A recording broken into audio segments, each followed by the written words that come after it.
Ore 9:40. Anche i pompieri, a sirene spiegate, accorrono nel cantiere della variante della SP46. Nei pressi della rotatoria, sotto il cavalcavia a ridosso del Villaggio del Sole, uno degli operai al lavoro sui tralicci di Terna è stato investito da una potente scossa elettrica.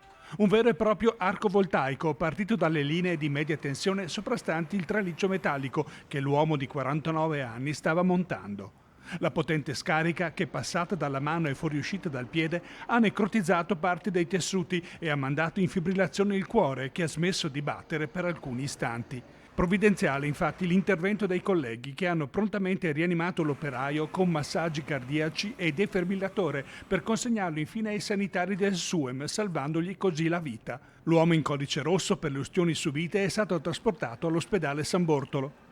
Nel cantiere per l'incidente sul lavoro, l'ennesimo in Italia, sono sopraggiunti la Polizia di Stato e il personale dello Spisal a indagare sulle cause. La realizzazione della bretella dell'Albera, che nel fine settimana avrebbe comportato anche la chiusura del tratto di tangenziale per lo spostamento dei tralicci dell'alta tensione, è un'opera attesa da anni, ma sta collezionando davvero una lunga serie di lungaggini di imprevisti sfortunati.